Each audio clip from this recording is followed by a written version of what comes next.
Olá, seja muito bem-vinda, seja muito bem-vindo. Eu sou Francisco Domingos e você está no podcast Educação em Destaque, programa semanal aqui produzido em Brasília e que trata sobre educação. Programa que tem produção de Destaque 61, assessoria e consultoria em educação e comunicação.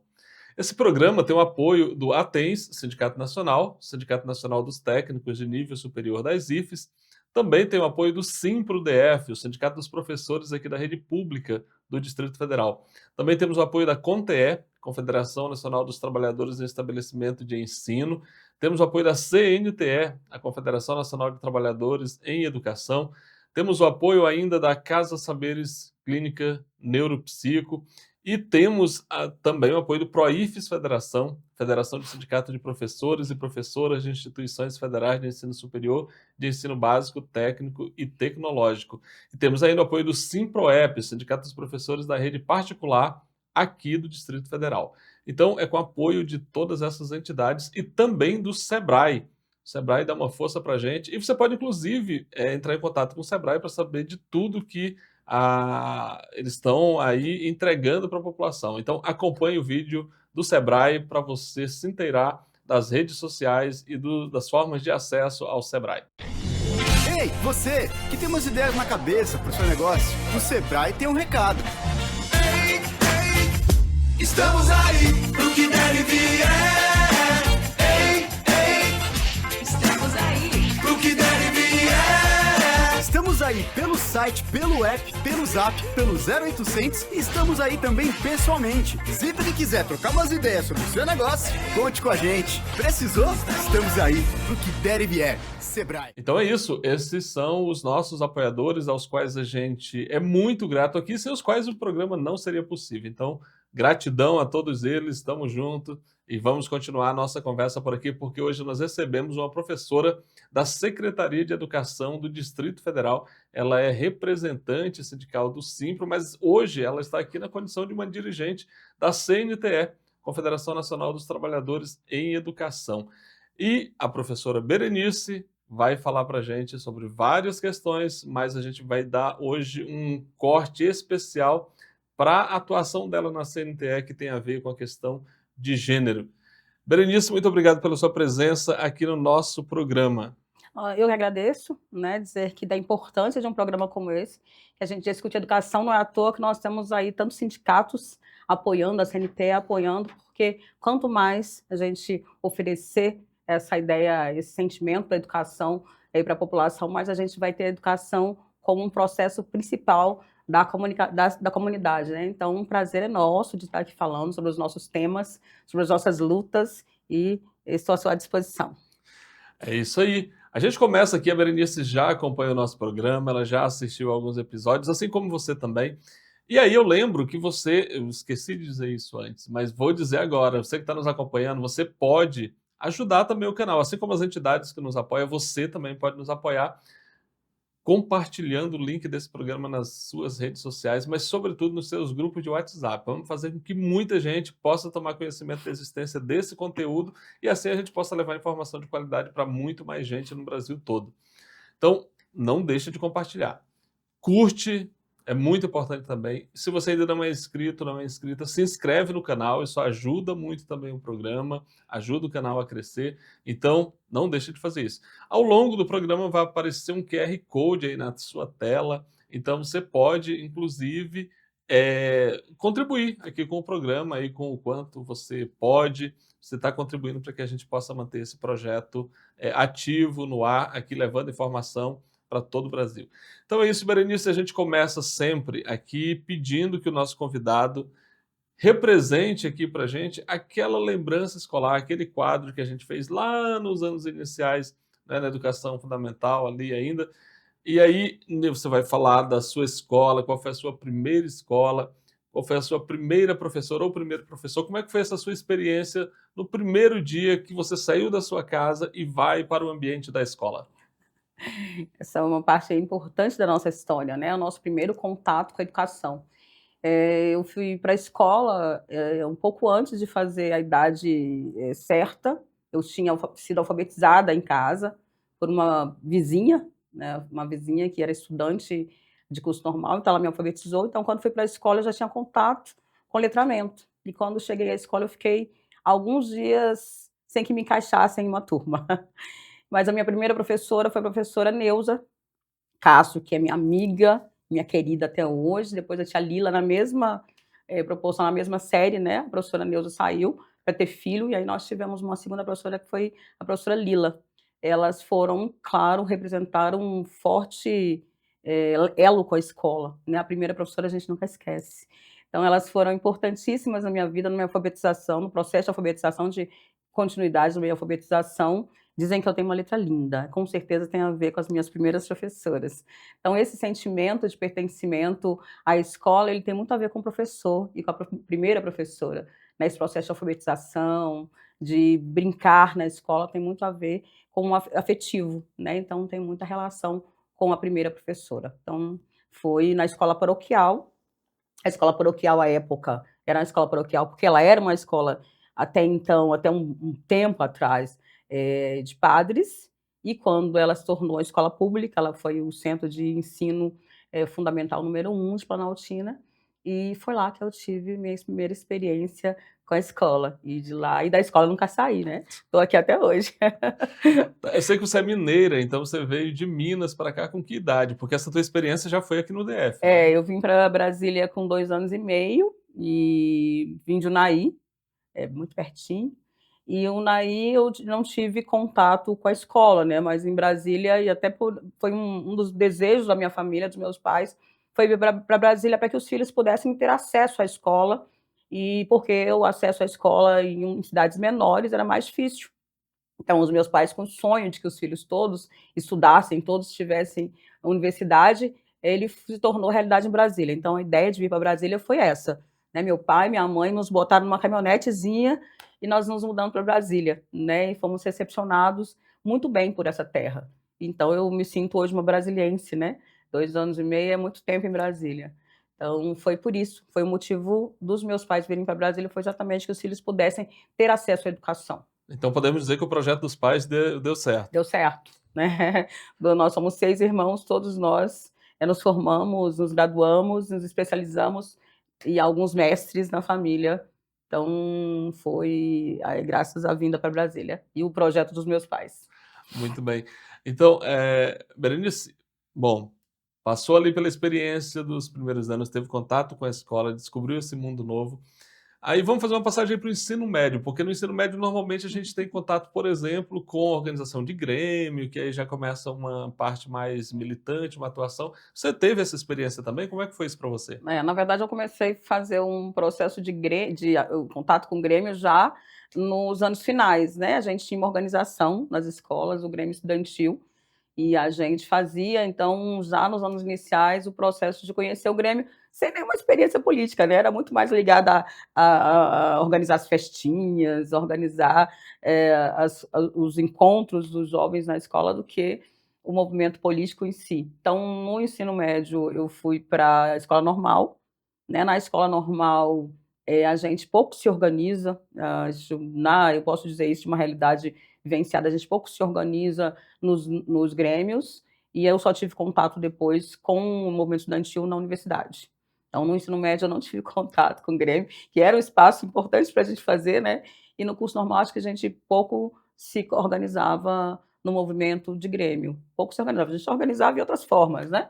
Mas nunca de Grêmio, assim. Na minha época, não tinha essa organização pensada na escola normal. Acho que até porque a escola normal era muito intensa e a gente acabava não pensando na organização política nessa época.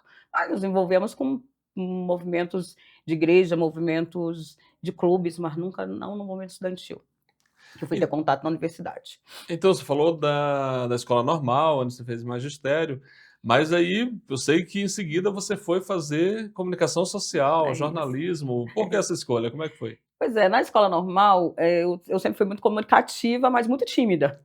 Então, mas na escola normal, assim, eu tinha um ideal de fazer jornalismo, porque eu achava que era inclusive, uma forma de me comunicar mais, com mais pessoas, né? E aí era essa a ideia do curso normal. Quando eu fui fazer jornalismo, ainda naquela época, a gente ainda fazia um vestibular extremamente difícil, né? Eu fui super bem colocada, e tem muito a ver com a realidade que eu vi na escola normal, de muito aprendizado, né? Os primeiros contatos com estudantes, eu queria voltar nesse assunto, que é quando a gente vai para o que eu acho hoje a gente falta até bastante nos nossos formandos, nossos estudantes de pedagogia, que é o nosso primeiro contato com a escola, né? Então, eu tive meu primeiro contato com a escola no curso normal e, assim, eu não me sentia tão... que eu teria tanto jeito para dar aula, né? Então, eu tinha esse desejo de fazer comunicação social. Então, fui para o jornalismo, no CEUB. No jornalismo, eu me interessei muito por rádio, fiz rádios comunitárias, eu era uma das alunas extremamente elogiadas na parte de rádio, então fiz isso com muita dedicação. Só que quando eu terminei o jornalismo, eu tive a ideia de que, como eu comecei a dar aula muito nova, eu já estava dando, porque o curso normal dava essa possibilidade, né, de você poder dar aula. Então, como eu já estava em uma escola particular, e o desejo do trabalho rápido, né, que é o concurso para a Secretaria de Educação, aí eu comecei a dar aula. Então, quando eu comecei a dar aula, alguns questionamentos vinham em termos, inclusive, do que eu estava fazendo no jornalismo. E aí eu quis fazer pedagogia para testar. E aí gostei. Bom, gostou do jornalismo ali na área de rádio, mas a pedagogia foi o que... Foi, assim, o que eu estava fazendo em sala, porque quando eu estava estudando jornalismo, eu já estava dando aula. Então, o que eu estava fazendo em sala estava muito interessante. E eu queria aprofundar, eu queria estudar isso, né? Eu queria entender o processo. Então, eu fui fazer pedagogia, fui para a UNB, e aí fiz pedagogia lá. E depois fiz especialização em EJA, que é uma área que eu também hoje atuo, né? Eu estou no Simpro, mas à noite eu estou em regência de classe, então eu estou na escola. Aliás, agora eu estou em coordenação da escola, então eu estou no espaço que eu gosto muito, que é a educação de jovens e adultos. Eu suponho que quando você prestou concurso, entrou na rede pública aqui do DF, logo em seguida você deve ter se filiado ao sindicato, que é uma coisa que normalmente se faz, né? Como é que foi a descoberta, então, do movimento sindical? Vamos falar um pouquinho antes da descoberta na universidade do movimento estudantil, que você falou que no ensino médio praticamente era festinha. Passei pelo CEUB e lá a gente fez a primeira luta por baixa das mensalidades, né? Então eu não podia ficar fora. Então a gente começou a ligação com o movimento estudantil aí, nas lutas mesmo por melhores condições da universidade, e também, principalmente, na questão da mensalidade, que era exorbitante, como é até hoje, né? Numa escola privada, né? A gente não tinha programas específicos, à época tinha, mas a gente não tinha tanto acesso. A gente começou a fazer as lutas ali dentro para fazer baixa das mensalidades. E nisso eu tive contato com o movimento estudantil. Passei um tempo, não cheguei a ser dirigente estudantil, mas militava muito no movimento estudantil. E também foi rápido, porque rapidamente eu já ingressei no movimento sindical, né? Então, assim, quando eu na escola estava em contrato temporário ainda, eu tive primeiro contato com os dirigentes do Simpro, né? Eu posso citar aqui dirigentes que encheram os olhos, né, de alegria de conhecê-los. E aí, quando eu vi, falei, cara, isso é para mim, sabe? Aí, quando eu eu não podia, naquela época, ser representante sindical, porque naquela época o Simpro tinha uma condição de que o contrato temporário não podia ser representante da escola. Mas espontaneamente, o grupo já me elegeu. Então, não escolheram, eu acabei sendo delegada, sem ser formalmente, e isso me deu um corpo inteiro no movimento sindical, né? Eu gostei muito dessa luta. Assim que eu fui convocada, eu permaneci na escola e permaneci delegada sindical, e fiquei lá há muito tempo como delegada sindical. Fui representante do Simpro na Regional de Planaltina, eleita pelo conjunto de professores e professoras, né, orientadores e orientadoras, e isso me deixou muito feliz. E assim, eu tô aqui no Simpro, então, depois virei dirigente do Simpro. Como é isso? O movimento, para você virar dirigente sindical, você passa, é claro, por etapas importantes, né? A representação na escola, a representação na cidade. E aí, depois eu fui convidada a compor uma chapa, né? E achei extremamente importante a tarefa que estavam me dando ali na discussão da chapa. Fiz a primeira chapa que eu participei, a gente perdeu a eleição, aí na segunda chapa que eu participei, daí a gente ganhou a eleição. Tá, para você que está nos acompanhando aí, de várias cidades do Brasil, enfim, eu falei, a gente está gravando aqui em Brasília, e a experiência da Berenice é aqui no Distrito Federal. Para você saber, o Simpro é um sindicato muito importante aqui no DF, porque ele tem atuação não apenas reivindicatória, de melhores salários, melhores condições de trabalho para os professores, mas ele tem uma atuação muito viva na sociedade, na cidade. participa de todas as lutas aí, e assim, então quem é um dirigente do Simpro, na verdade, ele acaba tendo uma atuação que extrapola essa questão apenas da representação da categoria. É isso mesmo, Berenice? É isso, para a gente, assim, um exemplo que eu sempre gosto de usar é, assim, da importância do Simpro para a sociedade federal é que, por exemplo, quando teve a pandemia, o Sindicato dos Professores foi o primeiro a sustentar a importância da permanência dos estudantes, do cuidado com a saúde, cuidado com a vida, né? Porque quando a pandemia, ela mostrou para a gente que a gente perde a vida muito fácil por uma questão de descuido de políticas públicas, inclusive da saúde, da falta da vacina, né, o que nós vivemos em 2019. Então, o Simpro foi o primeiro sindicato que conseguiu, né, numa discussão muito rápida com o governo e de pressão também, de que a gente permanecesse na escola, que é a importância da vida sobre qualquer questão, né? Então, primeiro a vida. E a gente conseguiu que nesse movimento a sociedade entendesse a importância dos estudantes estarem em casa, os professores estarem trabalhando em casa, sem muitos professores em contrato temporário, então que eles não perdessem o seu trabalho, né, que permanecessem em casa para cuidar da vida. Então, assim, o Simpro tem essa característica de fortemente poder contribuir também com a sociedade. A gente tem uma luta que é importante, que é salarial, por melhores condições de trabalho, mas a gente tem, sobretudo, uma luta por melhor educação. A educação, ela é, para a gente, o eixo central, né? Tendo isso, cuidado com os nossos estudantes, com os nossos profissionais e, sobretudo, com a sociedade do Distrito Federal, né? Então, a gente tem um compromisso com a sociedade do Distrito Federal por melhor educação. Na atuação no Simpro, você está numa secretaria que discute a questão, dentre outras, a questão da EJA, que é um problema que, infelizmente, o Brasil ainda não conseguiu resolver totalmente, né? Então, aqui no Distrito Federal, como é que é a política de EJA? E de que forma o sindicato pode incidir nessa luta? A política de EJA, ela está muito ligada à política nacional, né? Nós tivemos, nos últimos anos, um retrocesso nas políticas públicas de educação, e a educação como um todo. Tivemos um ministro, tivemos vários ministros no governo passado, e isso, com certeza, qualquer política mais avançada, houve um retrocesso. E a EJA não foi diferente. Nós tivemos, nos últimos anos, fechamento de escolas. O Distrito Federal, na capital do país, a gente tem escolas com estrutura e possibilidade de receber a educação noturna. E a gente teve fechamento. Fechamento exatamente pela falta da política federal, pela falta da política do Distrito Federal, mas com certeza por um projeto nacional, né? De fechamento mesmo das escolas, de não ter política pública para a população que mais precisa do Estado, né? E em Brasília, a sua relação com a EJA, ela tem mudado bastante, até porque é isso, né? Muda a relação política nacional, muda a relação do Distrito Federal.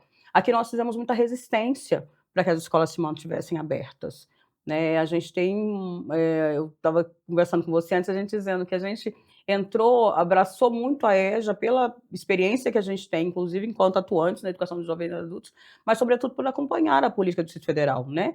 Nós temos hoje um currículo que abraça as relações das várias etapas da educação, né? E a EJA é uma das etapas que a gente das fases que a gente acompanha com muito carinho, com muito cuidado. A gente tem uma parceria muito boa com o Fórum EJA, né? Mas, sobretudo, a gente cobra muito do Distrito Federal que essa seja, no Distrito Federal a gente volta, porque a gente já teve o selo, né, de erradicação do analfabetismo no DF. Então, a gente quer voltar para esse patamar, e só se volta para esse patamar com muita política pública. Então, a gente faz aí com o governo do Distrito Federal sempre os embates necessários para que a gente tenha de volta um selo, que a gente tenha erradicado o analfabetismo aqui no DF. No Brasil inteiro cresceu analfabetismo, a gente tem um percentual alto de pessoas não alfabetizadas, e o nosso desejo como professor, como professora, como movimento social, como movimento sindical de luta, é que a gente reverta essa situação. E a gente pode fazer isso todos os dias no nosso espaço de trabalho, né? A gente, no Simpro, a gente, como eu já disse, a gente não trabalha só na perspectiva salarial, então para a gente é fundamental que a gente tenha essa luta para reverter essa situação, que é uma situação de marginalização. Quando você olha o sujeito e a sujeita EJA, são pessoas negras, pessoas pobres, trabalhadoras, né? Então, são essas pessoas que estão à margem da educação. Então, são elas que estão no processo de não alfabetização. Então, são elas que a gente quer incluir. Então, quando a gente olha no contexto geral, a diversidade brasileira, a gente percebe que é exatamente o povo que mais sofre, né? São as pessoas do recorte de raça, no recorte de gênero. As mulheres estão na EJA, porque agora que foi possibilidade a elas estarem na escola, porque é uma decisão depois de adulto. Então, por essa nossa briga, é um projeto de país que para a gente tem que ser um projeto inclusivo. E a EJA é uma forma de inclusão, e essa inclusão se dá com políticas públicas. Então, a gente cobra muito do governo federal, que a gente possa passar para um patamar diferente do que a gente tem hoje.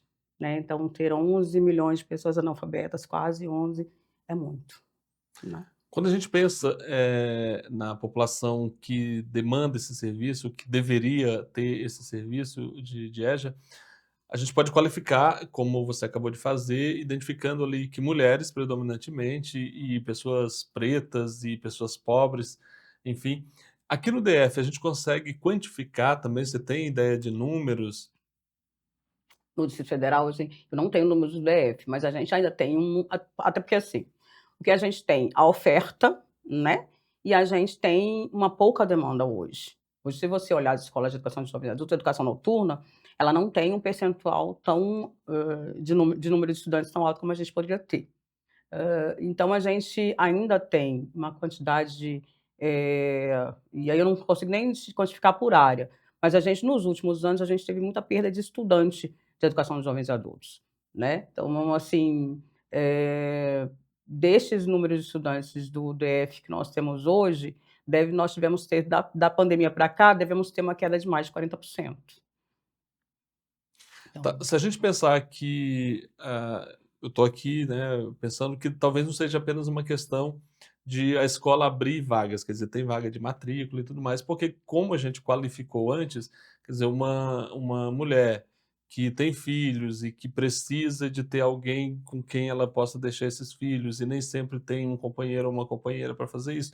Então, o que é possível, do ponto de vista do debate que vocês vêm fazendo, o Estado, a partir de cada unidade da federação, e a gente falando especificamente aqui do DF, o que seria possível o Estado fazer para que essas pessoas possam acessar esse serviço e aí sim a gente poder, de fato, resolver o problema? Então, a gente tem sempre trabalhado muito com o governo numa perspectiva da busca ativa. Agora, uma busca ativa efetiva. Tem busca ativa? Tem busca ativa. Na perspectiva do governo, tem busca ativa. Para nós, falta muito para que essa busca seja efetiva. Pensa bem, se o governo do Distrito Federal, nós temos o controle das secretarias de saúde, ação social, então, todas as secretarias estivessem voltadas para a busca dos estudantes, que uma mulher, quando vai levar o seu filho ao médico, no posto de saúde, ela pode ser abordada para que ela vá para a escola. Né? A gente pode ter mecanismos entre interseccionalidade, né, das secretarias, em que a gente possa ter acesso a saber quantos aí a gente teria um número correto de quantas pessoas no DF não são alfabetizadas.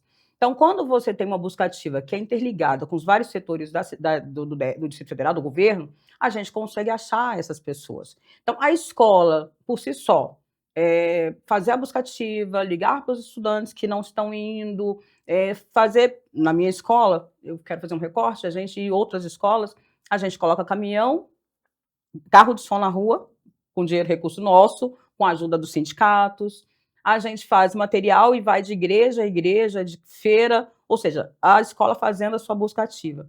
Então, o que o governo precisava fazer? E aí é uma coisa que a gente sempre dialoga muito com o governo, de utilizar os vários espaços governamentais para isso. Todos os dias no CRAS vai uma mãe ou vai um pai. Qual é a sua escolaridade? Tem escola, tem programa do governo? Vamos estudar? Vamos ligar esses programas à formalidade da educação? Vamos enviar isso para que o estudante, a mulher e o homem, quando procuram um CRAS, ele possa, bom, eu vou ter que estudar.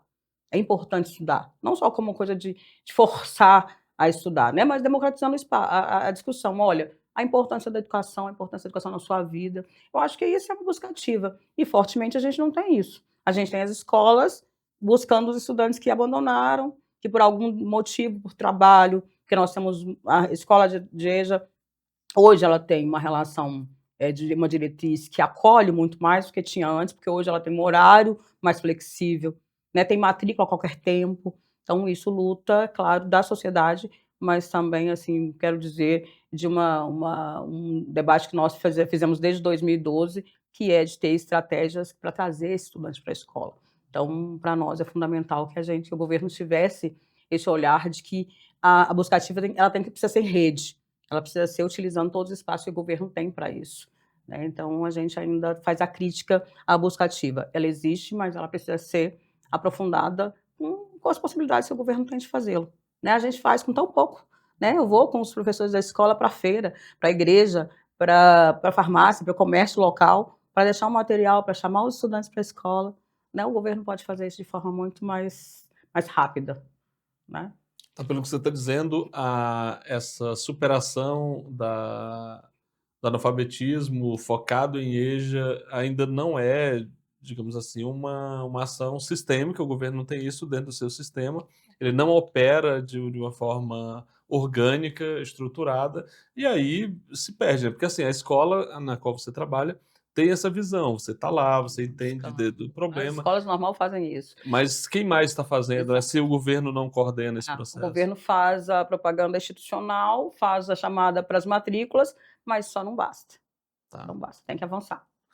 Ok, então um quadro aí para você ver como é que está a situação aqui de EJA no Distrito Federal a partir dessa experiência da Berenice, porque é como ela falou, o Estado, como ele não coordena isso de forma efetiva, não dá nem para saber como é que é de regional para regional, né? Tem situação aí que provavelmente deixa muito a desejar.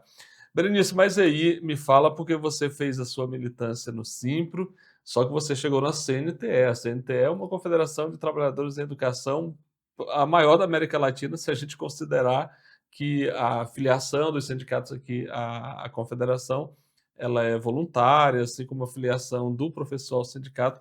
O contraponto seria o México, por exemplo, seria maior, mas lá a filiação é automática. Você entrou no sistema, você está Automática, né? afiliado. Então isso muda um pouco. O Heleno, inclusive, Helena Araújo, presidente da CNTE, esteve aqui no programa. Você pode resgatar essa entrevista aqui no canal e assistir também a entrevista com o presidente da CNTE.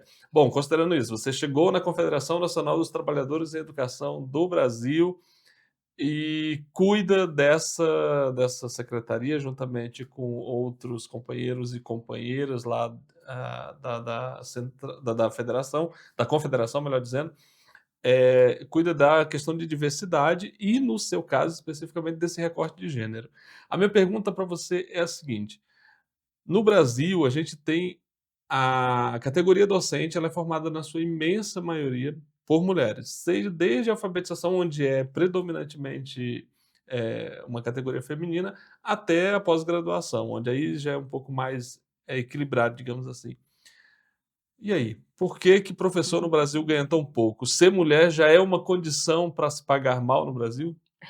Então, na verdade, assim, minha vinda para a CNTE, e aí você assim, resgatando a minha história, né? Eu vim para Brasília na caminhonete, com toda a mudancinha ali dentro daquela caminhonete. Então, venho de família humilde, trabalhadora, né? Então, assim, quando você pensa que você anda no movimento sindical e você chega a dirigir uma confederação nacional, é um espanto, né? Então, uma mulher negra.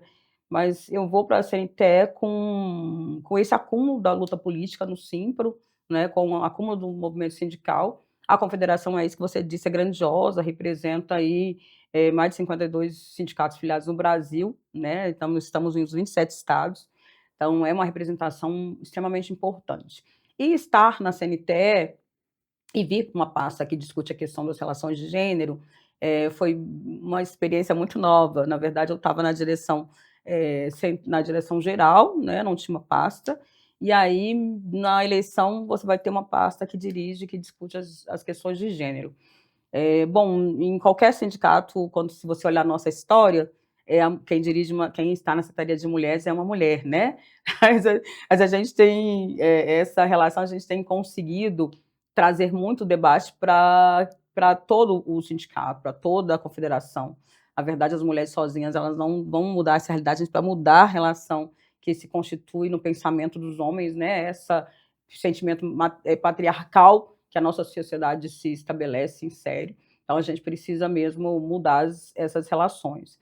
E aí, no debate da CNTE, eu discuto uma pasta que dialoga diretamente com a maioria das pessoas no Brasil, e das pessoas no movimento sindical e das pessoas da educação. Hoje, as mulheres são a maioria da população, né? São a maioria votante da população. nós somos maioria na educação e nós somos maioria nos sindicatos, em boa parte dos sindicatos, né, isso como base do sindicato, mas nós ainda temos diferenças nas direções, né? Na CNT, a gente tem uma direção que é paritária, que é o Simpra, a gente tem uma direção que tem mais mulheres do que homens, então a gente está mudando essa realidade, mas discutir com as professoras ainda é discutir os problemas que a sociedade vive na questão das mulheres, né? A gente ainda tem, a gente não pode desvincular a discussão que a gente faz na educação, por exemplo, do feminicídio. A gente ainda tem as mulheres professoras morrendo por violência doméstica, né? O feminicídio, que é um crime que pouco tempo foi reconhecido, em 2015, que foi reconhecido como feminicídio, né? A morte das mulheres era considerada como crime comum e passa a ser feminicídio. Isso diferencia, isso marca uma marca importante na nossa história, que é dizer que as mulheres são mortas por violência, e aí, na maior parte das vezes, isso é conhecimento geral, pelos seus pares, pelos seus próximos, com alguém que ela divide a casa, com alguém que ela divide o sentimento, né? Então, a gente tem, na educação, também esse reflexo da sociedade. A gente tem o feminicídio como uma parte, tem a questão da violência doméstica muito grandiosa, né? A gente tem vivenciado isso com as nossas, com a nossa base da educação, com as nossas dirigentes da educação, porque também não está só. É importante dizer que a violência ela não estabelece só nas camadas mais baixas da sociedade, ela permeia, né, em toda a sociedade. Então, na educação, a gente tem muito violência, as professoras sofrem violência dos seus companheiros, dos seus pares, dos seus irmãos, né, das suas companheiras, enfim.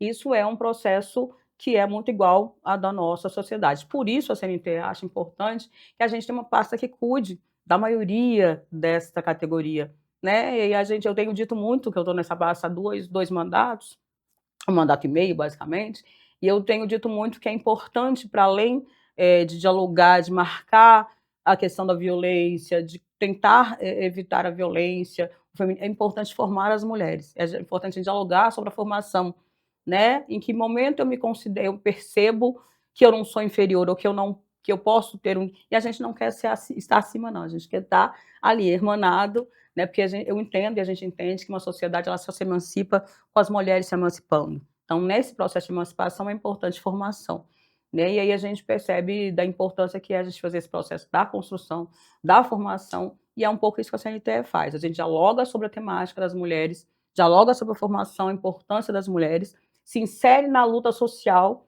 né? Porque as mulheres de 90 para cá se inseriu, os movimentos feministas se inseriram nos movimentos sociais, perceberam a importância de que estar junto é fundamental. A gente, no século XXI, passa a ter um olhar mais para a diversidade, né, mais para a luta por direitos, direitos políticos, como a gente está fazendo muito agora. Há uma luta forte das mulheres por direitos políticos, né, direito à igualdade de representação. Quando a gente olha a nossa Câmara Federal, quando a gente olha a nossa Câmara Digital, ou as câmaras legislativas pelo Brasil inteiro, a gente vê que aí nós somos minoria, e nós somos a maioria do voto, né? A gente entra numa contradição enorme, né?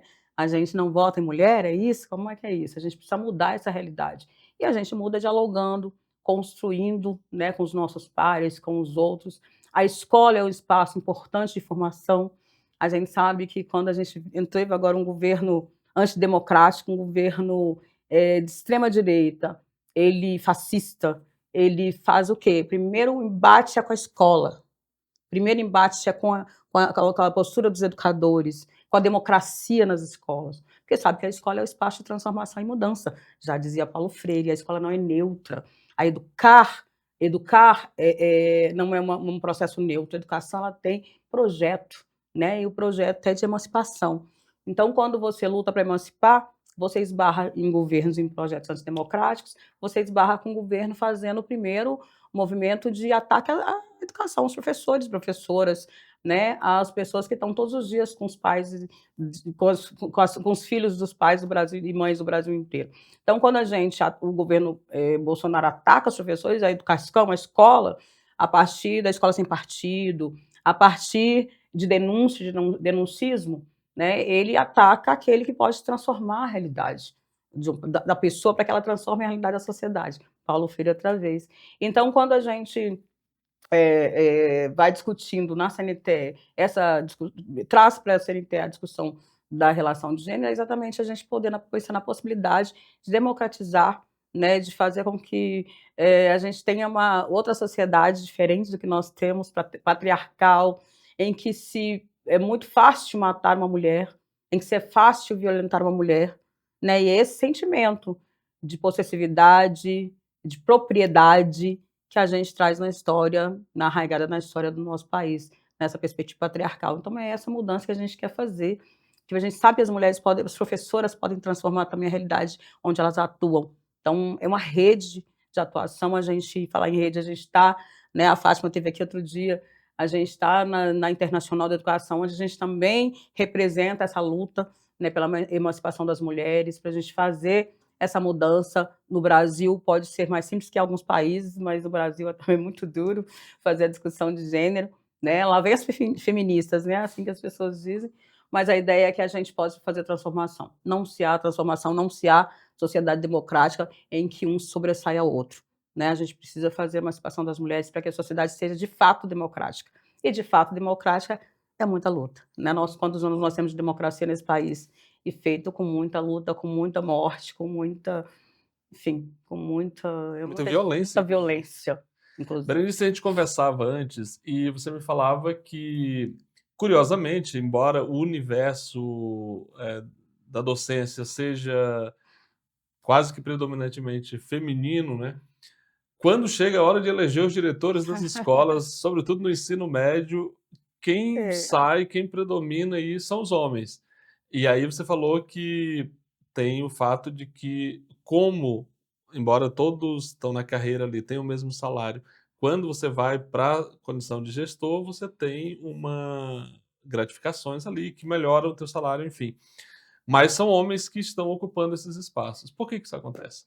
Então, é porque quando a gente estava discutindo a questão do recorte da questão salarial, né? Porque quando a gente olha no universo do serviço público, a gente sempre a ideia é de que a gente tem salário igual, né? A gente entra numa carreira a partir do concurso público, então salário igual. Mas quando você vê a diversidade dentro da carreira, você percebe que pode ter variações.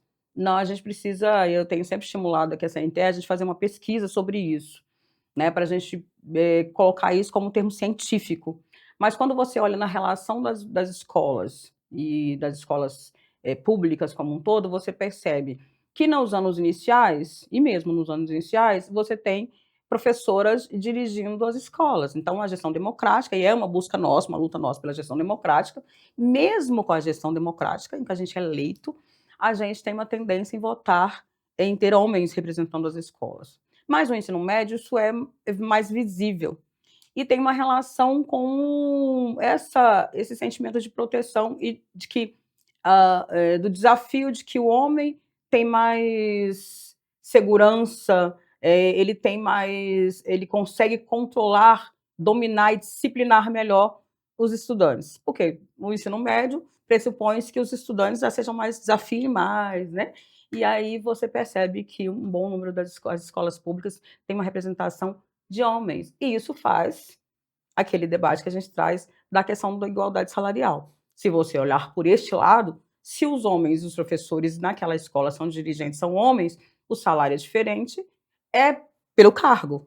Mas o cargo ele é eletivo, ele pode ser, inclusive, dialogado sobre a perspectiva de ser as mulheres. E a gente tem dificuldade de fazer esse debate. É um debate que a gente está fazendo, a gente faz em todas as discussões que a gente faz nos estados, né, onde a gente é chamado, a gente sempre traz essa perspectiva de a gente dialogar sobre isso. Mas a gente não fez empiricamente uma pesquisa para mostrar que isso é assim. Agora, se você olha a realidade, se você sabe que é uma gratificação diferenciada para ser gestor, você percebe que há uma diferença quando os gestores são, em sua maioria, principalmente no ensino médio, são professores, são homens dirigentes das escolas. Então, a gente pede a perspectiva do processo democrático, né? Porque eu posso votar, eu posso eleger.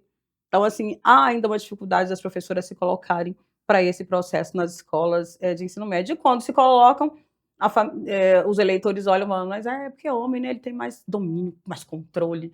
Então, isso tem ainda sido um fator que a gente vai ter que conversar muito sobre ele. Pesquisar sobre, fazer um diálogo sempre sobre ele.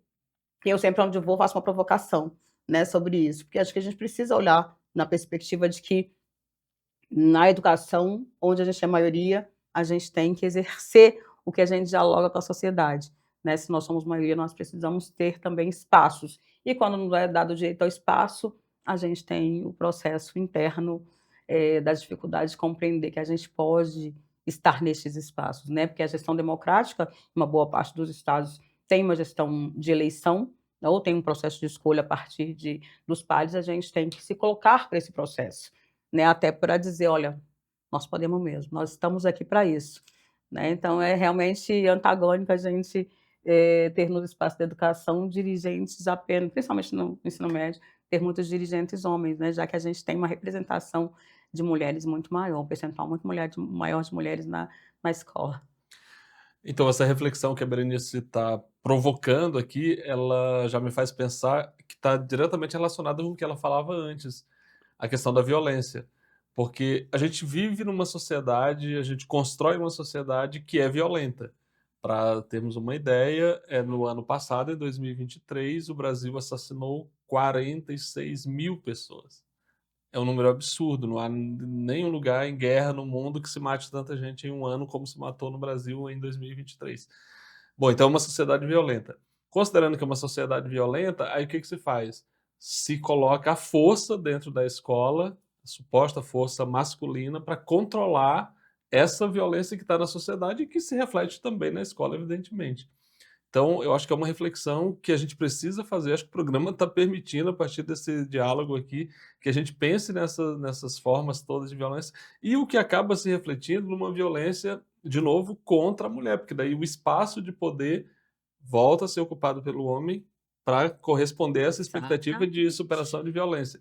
E nesse contexto, para mim também aqui, eu vou até jogar para você, para a gente dialogar sobre isso, eu acho que é nesse contexto que se insere também essa expectativa das tais escolas cívico-militares, né? Quando você falava, eu pensava exatamente nisso. Assim, o controle da escola, a partir do que porque o que você quando você dialoga do geral com os gestores ou com a Secretaria de Educação não haverá o controle pedagógico pelos militares.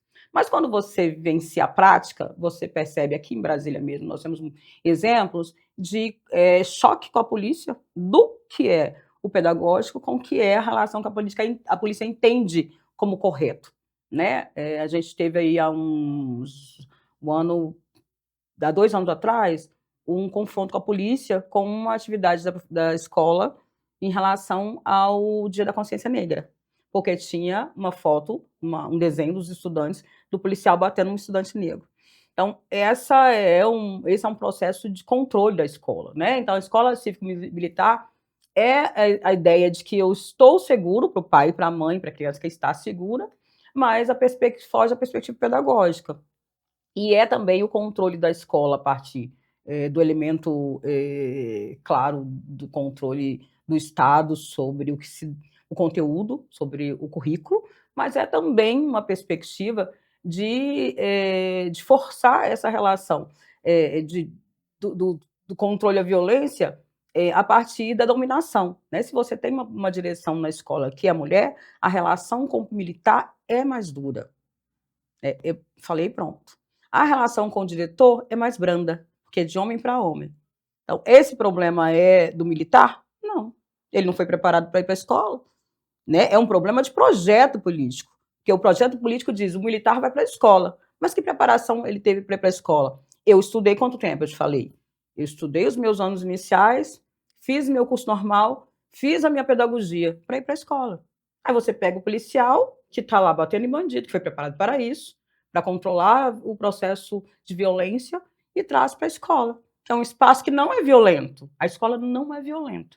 A escola, o que vem de fora da violência é o que vem de fora da sociedade, vem de fora dos muros da escola. Então, a escola não é um espaço violento. E é tratado como espaço violento, porque o policial está lá para conter a violência. Então, o que ele faz na escola? Então, assim, isso tem muito a ver com a relação, sim, do maior percentual de pessoas na escola, de profissionais serem mulheres. Então, você controla a escola, controla a partir da escola cívico-militar. Então, nós temos um posicionamento extremamente contrário às escolas cívico-militares, apesar do governo federal já ter extinguido o programa. Os estados tem opção de continuar, então tem estados continuando botando recurso da educação, que deveria ser para a EJA, por exemplo, nessa questão das escolas cívico-militares, e nós achamos que o lugar na escola não é o lugar do policial. Ele tem um lugar reservadíssimo no portão da escola, cuidando da entrada, da saída, cuidando da faixa de pedestre, cuidando da violência em torno da escola. Dentro da escola, o profissional preparado para isso é o professor, a professora, o orientador, orientadores, os demais profissionais que sim têm espaço na escola. A polícia não tem espaço na escola, porque ela não tem formação para isso, né? Então, assim, imagina, eu não saio daqui, pego a arma e vou atirar no bandido, porque o governo não faz isso. Vamos botar o professor para ir lá, já que está faltando o policial, vamos botar o professor. Ou vai botar o advogado, não vai, porque tem preparo, e é isso que nós dizemos. A polícia é muito bem-vinda no portão da escola, na faixa de pedestre, contendo a violência fora da escola. Dentro da escola, a escola não é violenta. Ela não é violenta. Ela até reproduz a violência que está fora dela, mas ela não é um espaço violento. Então, com essa reflexão, acho que nós temos aí uma manchete, né, que faz a gente pensar. A escola não é violenta. Acho que isso é muito importante a gente ter claro. Berenice, estamos caminhando aqui para o final. Acho que você trouxe questões aqui muito relevantes, que provocam uma reflexão. Espero que você que está nos acompanhando faça essa reflexão nos seus grupos, com as pessoas com as quais você interage. E aqui a gente sempre encerra pedindo ao nosso convidado que deixe uma dica de um livro que leu ou que está lendo, de uma série que assistiu ou está assistindo, de um filme que viu recentemente, enfim, alguma coisa para que a nossa audiência tenha aí o final de semana para aproveitar essa dica que você deixa aqui. Então, gostaria que você deixasse uma dica, seja de um livro, seja de uma série, seja de um filme, enfim, alguma coisa aí que as pessoas vão assistir agradecendo a Berenice pela dica. Então, primeiro, também quero agradecer muitíssimo a CNTE. A gente faz esse trabalho na política de relações de gênero, é um trabalho intenso. A gente tem uma revista, a revista Mátria, eu queria deixar também isso como dica para vocês. A gente tem uma revista Mátria, que é toda produzida pela minha secretaria, lá na CNTE, mas pelas mãos da direção da CNTE. É uma revista que fez 20 anos, então é uma revista que traz conteúdo atual da relação das mulheres na escola, das mulheres quilombolas, das mulheres pretas, das mulheres indígenas, traz uma relação muito bacana da história nossa com a educação, dos projetos de educação que dão certo pelo Brasil. É uma revista de formação que traz nela importantes reflexões sobre a questão das mulheres, né? Então, é uma revista que está aí à disposição na página da CNTE. Abriu a página, abre o linkzinho, a nossa revista abre, ela é linda. Então, sejam à vontade para nos olhar lá, para nos visitar também, olhar a nossa revista. E, assim, agradecer muito esse programa, esse espaço, que eu conheci há pouco tempo, mas já estou adorando, já vi os programas quase que inteiros das pessoas que eu conhecia e tal, vou continuar explorando. Convido todo mundo a acessar o canal, a compartilhar, e dizer também assim que a CNTE é essa parceira, porque entende a importância que é a gente fazer a educação chegar a todo mundo, né? Se a Constituição de 88 diz que é direito de todos, vamos fazer desta um direito real, a política pública que chegue a todos e todas, né? Que a gente possa ter um país que, a partir da educação, possa transformar a realidade, as pessoas possam transformar a sua realidade, transformar o Brasil e o mundo. E também dizer aqui que eu tenho uma autora que eu gosto muito, não vou dizer, tem vários livros bacanas, mas a Maria Carolina de Jesus é uma autora negra que sofreu muito para escrever o seu primeiro livro, escrevia em qualquer coisa que ela encontrava, ela foi para São Paulo, ficou catadora de lixo, assim, ela escrevia no papelão, escrevia em qualquer papel que ela achasse, lápis que ela achasse, ela rabiscava, e o desejo dela era de aprender a ler, escrever, e ela se tornou a figura que se tornou, né? E ela dizia que toda vez que ela tinha fome, ela escrevia todos os dias. E eu digo que a gente precisa ter fome de luta para a gente lutar todos os dias. É assim que eu encerro, agradecendo a você por essa oportunidade aqui. Berenice, então, muito obrigado pela sua participação aqui no nosso programa. A dica, a Maria Carolina de Jesus, você pode pesquisar aí, você vai encontrar vídeos sobre ela, você vai encontrar muita coisa, e aí vai, inclusive, ter a oportunidade de escolher o livro que você quer comprar e descobrir essa grande escritora brasileira. Mas eu reforço a dica para que vocês conheçam também a revista Mátria. Essa revista é disponibilizada ali no site da CNTE, é um arquivo em PDF, você pode baixar e ler. São muitos artigos muito interessantes que ajudam na reflexão desse debate todo sobre a questão de gênero, mas aí a questão da mulher na educação. Então, para você que ficou com a gente aqui até agora, muito obrigado. Te encontro na próxima semana, mas não deixa de fazer aquelas coisas que eu pedi antes. Compartilha esse conteúdo, se inscreve no canal se você ainda não está inscrito ou inscrita, aciona o sininho ali quando você curtir também o programa, porque aí muito mais gente vai poder acessar esse conteúdo e você vai ser informado acionando o sininho ali, sempre que a gente subir um conteúdo novo, que a gente faz sempre às sextas-feiras aqui ao meio-dia. Então é isso, muito obrigado, até a próxima semana.